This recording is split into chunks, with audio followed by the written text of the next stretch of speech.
my name's Jason Young and I'm your Liveability Ambassador for all things bikes. Today we're running through how to clean and maintain your bike. So we're going to need a few products to get the job done.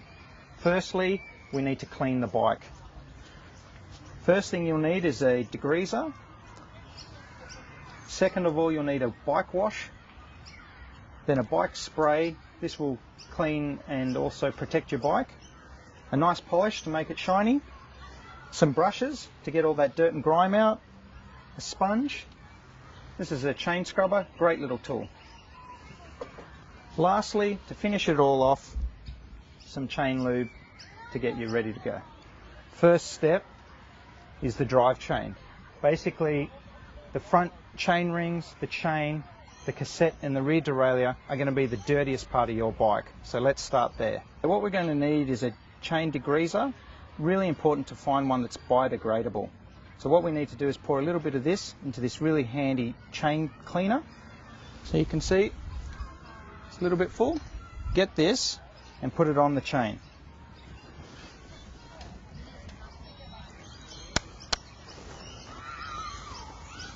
Okay, we can see that it's now on the chain. It's really important that you put the gear in the middle gear at the front and about the middle at the back. What we want to do is turn this anti-clockwise.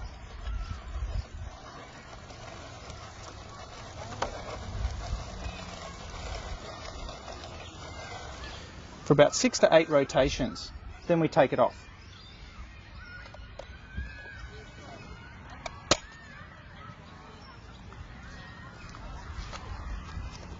Next step, we have this handy little brush. What we can do is just dip that back into the chain cleaner.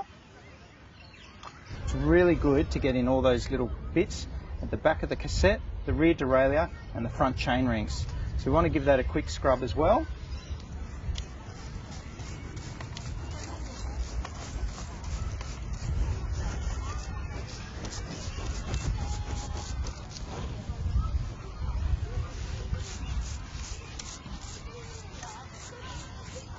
Once we've given the drivetrain a really good scrub and degrease, we want to leave it for 2 to 3 minutes to start activating and breaking down all that dirt and grime. Okay, we're on to the next step, washing the bike. First thing we need to do is give the bike a bit of a rinse. You can do that with the hose at home. We have a bucket today. Then once we do that, we're going to spray the bike over with a bike wash. Again, let it sit for 5 to 6 minutes to really break down all that dirt and grime.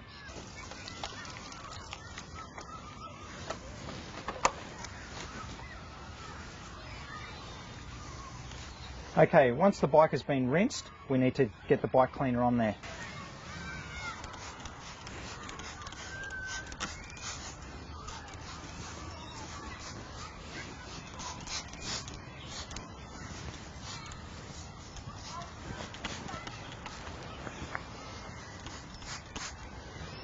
Again, we need to leave it for that 5 to 6 minutes to really break down all that dirt and grime. Once we've given the bike a really good spraying over, we need to give it a bit of a scrub.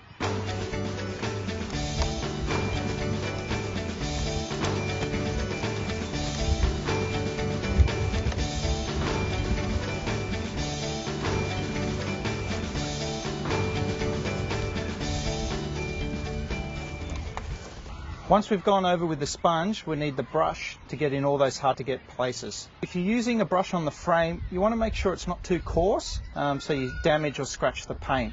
Something that's really important is to make sure your brakes are clean, so they're working safely. We've given the frame a really good clean, got all those hard to get places.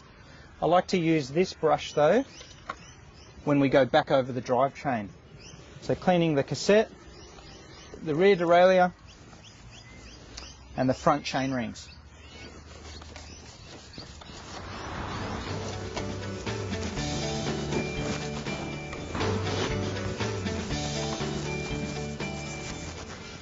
Okay, we've degreased the drivetrain and we've given the bike a complete washover. Now we need to rinse and get some of that protective spray on. Today I only have a bucket, but you can use the hose at home.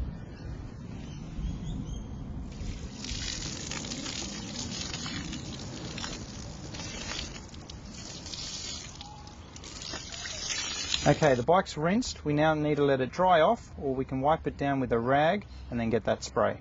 The great thing about this product is it disperses the water and leaves a nice barrier so it's easier to clean next time. Basically, we spray over the whole bike, but what's key and very, very important is that you don't spray it on your tyres or anywhere near your brakes, because it's going to really make your tyres slippery and your brakes won't work. You can get like a microfiber cloth or just any cloth from home and give it a good rub down. And as you can see, it's already really, really nice and shiny. Now the last thing to do is lubricate that chain. Now your local bike shop will be able to help you pick the right lubricant for your style of riding. We have dry lubes, wet lubes, wax, so go see them and they'll be able to help you out.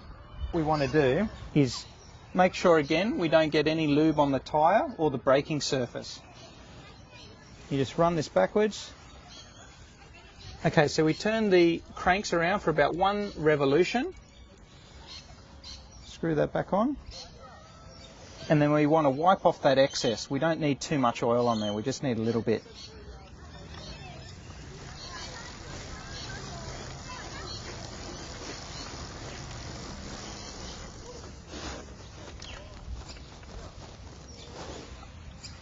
Okay, now your bike is cleaned, polished, lubricated, ready to ride.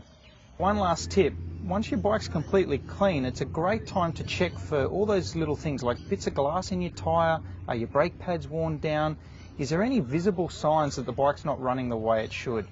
So what you're looking for when you're checking for glass or any debris in your tyres is just like a tiny raise, and if you run your finger over it might feel a little bit sharp, but basically you want to go a full revolution of the tyre.